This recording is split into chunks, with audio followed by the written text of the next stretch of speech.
Study IQ IAS, अब तैयारी हुई अफोर्डेबल। नमस्कार दोस्तों, स्वागत है आप सभी का स्टडी IQ में। मैं हूं आपका दोस्त राहुल सायगांवकर। दोस्तों, आज हम लोग एक बहुत ही दिलचस्प विषय पे चर्चा करने वाले हैं। हमारी चर्चा का विषय है पॉली क्राइसिस। तो आज हम लोग समझने वाले हैं इस टर्म को। एक छोटा सा डिस्कशन होगा on understanding this term global poly crisis. इस टर्म का मतलब क्या है, क्योंकि पिछले कुछ दिनों से ये काफी बज़ वर्ड बना हुआ है। ग्लोबल पॉली क्राइसिस का मतलब क्या है, इसको हम लोग कैसे डिफाइन करते हैं। हम लोग इस सवाल का जवाब भी देने की कोशिश करेंगे कि क्या आज हम लोग एक एरा में रह रहे हैं जहां पे ग्लोबल पॉली क्राइसिस चल रहा है। अगर चल रहा है तो किन फैक्टर्स की वजह से, किन रीजंस की वजह से ग्लोबल पॉली क्राइसिस चल रहा है। और साथ ही साथ हम लोग डिस्कशन करने वाले हैं कि ग्लोबल पॉली क्राइसिस के चलते वर्ल्ड बैंक का रोल क्या होना चाहिए। इनफैक्ट यहां पे आप हेडिंग देख सकते हो, a new chance for the world bank to basically redeem itself during this global poly crisis, right. Although इस पर्टिकुलर डिस्कशन में मैं आपको बताऊंगा कि वर्ल्ड बैंक के लिए क्या रिकमेंडेशन होनी चाहिए, कि उनका क्या रोल होना चाहिए इस ग्लोबल पॉली क्राइसिस को एंड कराने के लिए। लेकिन इन जनरल इस डिस्कशन के अंत में आपके लिए एक बहुत ही इंपॉर्टेंट क्वेश्चन है connected to global poly crisis itself, क्योंकि मैं चाहता हूं कि एस्पिरेंट्स अपना जो थॉट प्रोसेस है, अपने जो आइडियाज है, अपने जो डायमेंशन है, वो केवल वर्ल्ड बैंक तक सीमित ना रखें। क्योंकि इस डिस्कशन में मैं वर्ल्ड बैंक के बारे में डिस्कस तो करूंगा ही करूंगा, लेकिन मैं चाहता हूं कि आप और भी ज्यादा चीजें सोचें, आप और भी ज्यादा आइडियाज सोचें कि अलग अलग इंस्टीट्यूशंस किस तरह का रोल प्ले कर सकते हैं to bring the world out of this poly crisis. ये मैं चाहता हूं, और इसके प्रति आपके लिए एक सवाल भी है at the end of the discussion. तो ये सारी चीजें आपको पता चलेगी in this particular video. To get to know the information, stay with me. चलिए शुरू करते हैं डिस्कशन, लेकिन उससे पहले आपको ध्यान रखना है, रिमेंबर दिस डेट 18 अक्टूबर 2022। ये हमारी लास्ट बैच की शुरुआत का दिन है। आपके पास ये लास्ट बैच है, लास्ट अपॉर्चुनिटी है to join this particular course. और आप जानते हैं कि स्टडी IQ का foundation course, it is the stop for your UPSC civil services preparation. जिन लोगों ने ऑलरेडी एनरोल किया है, आप उनके टेस्टिमोनियल्स देख सकते हो। मैं हमेशा कहता हूं कि हमारा उद्देश्य ये नहीं है कि आपको पढ़ा दे, वो तो नॉर्मली आप यार इंटरनेट से खुद भी पढ़ सकते हो, बहुत सारी चीज़ें देख सकते हो। लेकिन यहाँ पे हमारा उद्देश्य ये है कि आपकी जो क्लासेस चल रही है, जो आपने सीखा है, जो आपने नॉलेज बिल्ड किया है, जो डेटाबेस बिल्ड किया है, उसको आप कैसे अप्लाई करोगे। क्योंकि ultimately it is a test of application. जो आपके पास नॉलेज है उससे क्या आप MCQ सॉल्व कर पा रहे हो, जो आपके पास नॉलेज है उससे क्या आप आंसर राइटिंग कर पा रहे हो, उससे क्या आप अच्छे आंसर लिख पा रहे हो। यही हमारा उद्देश्य है। इसीलिए हमारे इस पर्टिकुलर प्रोग्राम में हर एक मॉड्यूल समाप्त होने के बाद MCQ प्रैक्टिस, हर एक मॉड्यूल समाप्त होने के बाद आंसर राइटिंग प्रैक्टिस मिलेगी। इसके अलावा 1-to-1 मेंटरशिप रहेगी। एक मेंटर आपके साथ रहेंगे to clear your academic doubts as well as non academic doubts. और ये सारी चीजें आपको मिलेगी at an affordable price of 18,999 only, 18,999। लेकिन आपको एक काम करना है, केवल आपको यूज कोड करना है राहुल लाइव। जब भी आप चेकआउट करोगे, वेबसाइट हो, हमारा ऐप हो, वहां से whenever you checkout, use the code Rahul live, you will get it for this price, right. Do it, do not forget. चलिए शुरुआत करते हैं डिस्कशन की। पॉली क्राइसिस के बारे में हम लोग डिस्कशन क्यों कर रहे हैं, क्योंकि पिछले कुछ दिनों से, मैं कहूँगा पिछले कुछ महीनों से, या फिर मैं ये भी कह सकता हूँ पिछले कुछ सालों से ये चर्चा का विषय बना हुआ है। हाल ही में WTO की चीफ ने वार्न किया था that we are actually in the poly crisis world में अभी फिलहाल ग्लोबल लेवल का पॉली क्राइसिस चल रहा है, राइट। तो a big problem for the entire world. In fact आप मुझे कमेंट करके बताइए, WTO का चीफ है कौन, right. A tongue twisting name, do let me no. थोड़ा सा रिसर्च करें और कमेंट सेक्शन में सभी को बताएं who is the WTO chief, that is WTO director general, right. तो WTO डायरेक्टर जनरल ने बताया कि there is a rocky road ahead because of poly crisis. अब सवाल उठता है, ये पॉली क्राइसिस है क्या, how do we define poly crisis. अगर आपको सवाल आ जाएगा व्हाट इज पॉली क्राइसिस, देखिए पॉली क्राइसिस में अब टर्म को हम लोग डिवाइड कर दें तो एक तरफ आपको पॉली मिलेगा, दूसरी तरफ क्राइसिस मिलेगा। क्राइसिस मतलब क्या है हिंदी में, क्राइसिस आपत्ति, right, some issue, some problem. Poly मतलब multiple, right, mono di tri, उसके बाद पॉली आपको पहुंच जाओगे, यानी कि पॉली क्राइसिस, अलग अलग क्राइसिस एक साथ में। लेकिन यहां पे इंपॉर्टेंट फैक्टर आपको ध्यान रखना है, it is a combination of, poly crisis is basically combination of global crisis, अलग अलग जो ग्लोबल लेवल पे क्राइसिस आ रहे हैं उसका कॉम्बिनेशन है, which impacts all. Note this, which impacts all, ये बहुत जरूरी चीज है। इसका मतलब क्या है? पॉलीक्राइसिस को हम लोग बेसिकली समझ सकते हैं कि अर्थ की नेचुरल और अर्थ की सोशल सिस्टम में जिसका इफेक्ट होता है, जो खतरा करता है अलग अलग फंक्शनैलिटीज के ऊपर अर्थ के सिस्टम को, जैसे कि नेचुरल सिस्टम हो गया, आपका इकोसिस्टम होगा, आपके फाइनेंशियल सिस्टम हो गया, या फिर आपके दूसरे समझ लीजिए ओशन के ऊपर कुछ इंपैक्ट कर रहा है। Over fishing can also become one of the crisis problem. ये आपको ध्यान रखना है। WTO चीफ ने इनफैक्ट ओवर फिशिंग को भी एक रीजन बताया था which can lead to a crisis, right? Over fishing leading to contributor to polycrisis, right? I hope कि आपको समझ में आ गया डेफिनेशन। अब सवाल ये उठता है, आर वी लिविंग और are we going through some sort of polycrisis age of now? I think everybody knows it absolutely yes, क्योंकि अगर आपको पॉलीक्राइसिस का डेफिनेशन पता चल चुका है तो आपको पता है कि हम लोग अभी एक एरा में लिव कर रहे हैं जहां पे पॉलीक्राइसिस चल रहा है। अभी फिलहाल मैं कहूंगा पिछले 3-4 सालों से तो चल ही रहा है। पिछले जब से कोविड-19 पैंडेमिक है तब से तो पॉलीक्राइसिस चल ही रहा है, क्योंकि कोविड-19 पैंडेमिक जुड़ गया आपके साथ, दूसरा ग्लोबल क्राइसिस क्लाइमेट चेंज तो कई सालों से चल रहा है, उसके अंदर आप एक और क्राइसिस को ऐड कर दें, पॉलीक्राइसिस बन गए। It's a recipe of crisis. तो पॉलीक्राइसिस है कि नहीं? बिल्कुल। कोविड-19 पैंडेमिक से हम लोग जूझ रहे हैं कंटिन्यूअसली। अभी कोविड-19 पैंडेमिक में हम लोगों ने किया क्या? हम लोगों ने पैसा पंप इन किया इकोनॉमी में, जिसकी वजह से इन्फ्लेशन हुआ।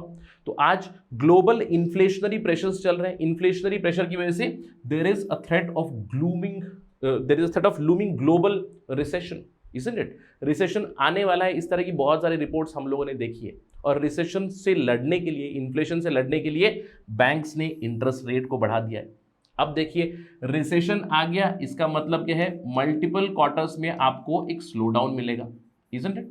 यानी कि you will see a slow down. अब स्लो डाउन अगर है, बिजनेस अगर नहीं चल रहा है, तो बिजनेस बढ़ाने के लिए आपको पैसे की जरूरत पड़ेगी, इनपुट की जरूरत पड़ेगी, कैपिटल की जरूरत पड़ेगी। लेकिन अगर आपकी इंटरेस्ट रेट बढ़ रही है तो आपका पैसा क्या हो रहा है? पैसा इट इज बिकमिंग कॉस्टली, यानी कि लोन्स आर बिकमिंग कॉस्टली। और ये एक फेनोमेनन हो चुका है वर्ल्ड ओवर। आप आरबीआई की बात कर लीजिए, हाल ही में आरबीआई की रेपो रेट बदली गई।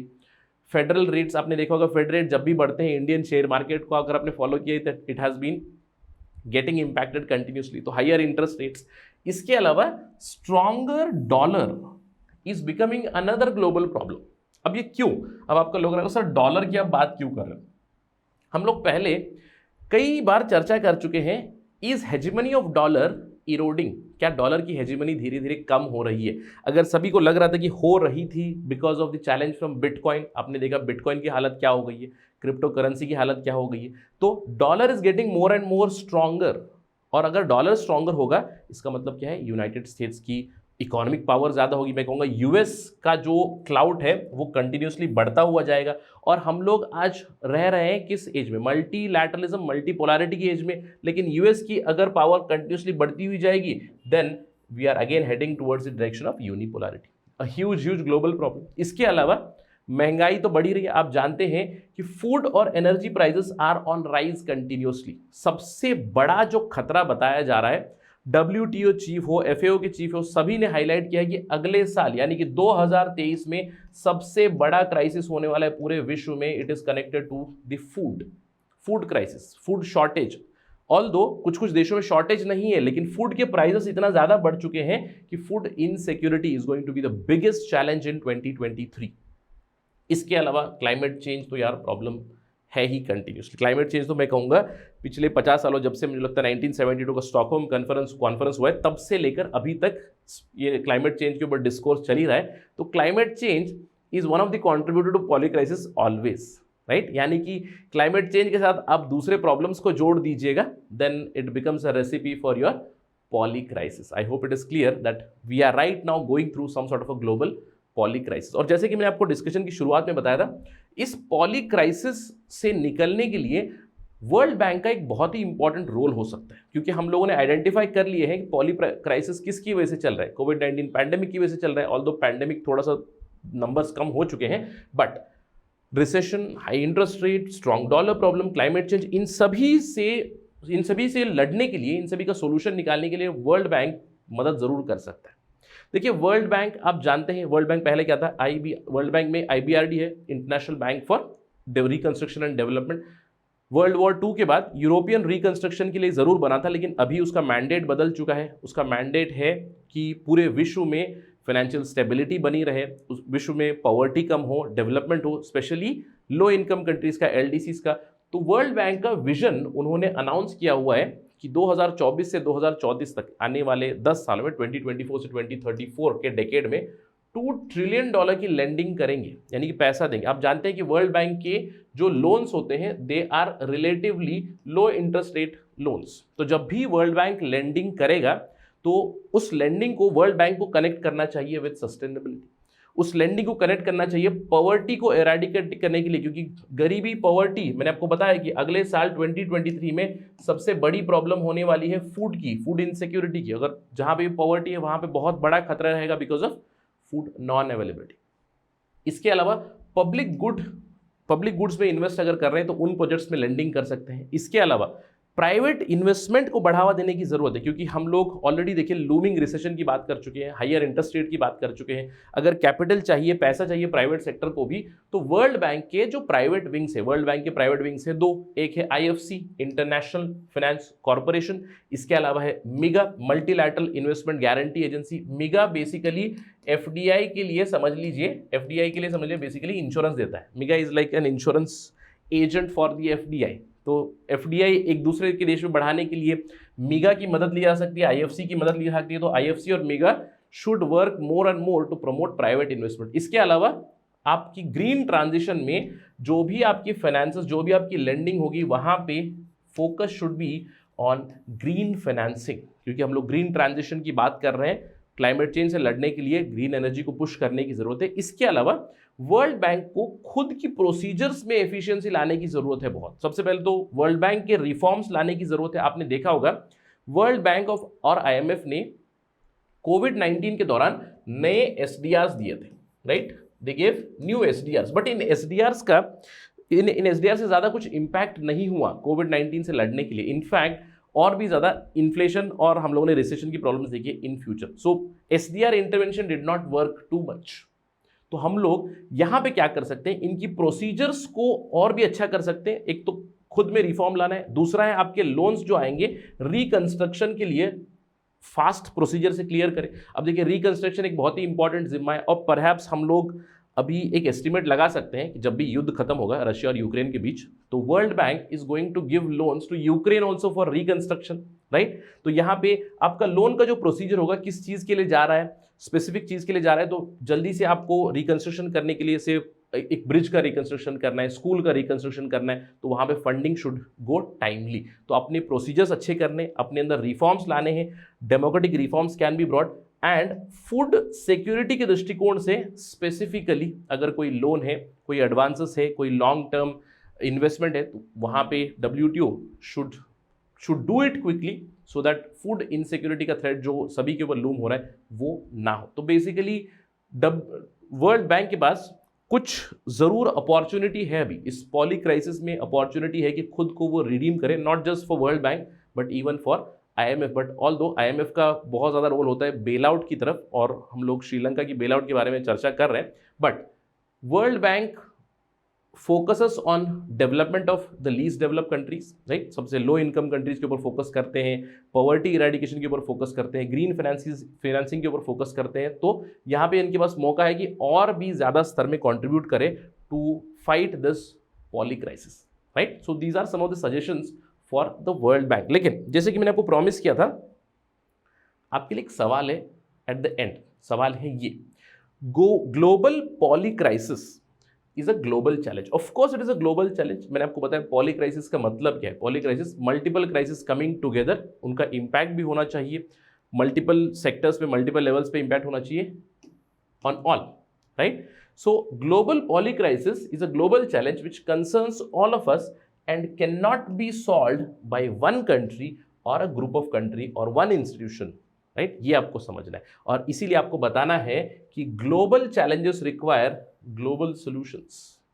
So try to elucidate on this particular statement कि किस तरह से global poly crisis को रोका जा सकता है। मैंने आपको वर्ल्ड बैंक के प्रति कुछ इनपुट्स दिए, तो आप मुझे बताइएगा कि और कौन से इंस्टीट्यूशंस है, और कौन से कंट्रीज है, कौन से रीजन्स है, फाइनेंशियल इंस्टीट्यूशंस हो गए, दूसरे इंस्टीट्यूशंस हो गए, how can they come together to fight this global challenge of global poly crisis? Do let me know. इसमें जैसे हम लोग G20 की बात कर सकते हैं, IMF की बात कर सकते हैं, न्यू डेवलपमेंट बैंक की बात कर सकते हैं, UNEP की बात कर सकते हैं, ग्लोबल एनवायरनमेंट फैसिलिटी की बात कर सकते हैं। बहुत सारे अलग अलग इंस्टीट्यूशन, अलग अलग देशों को साथ में आना पड़ेगा।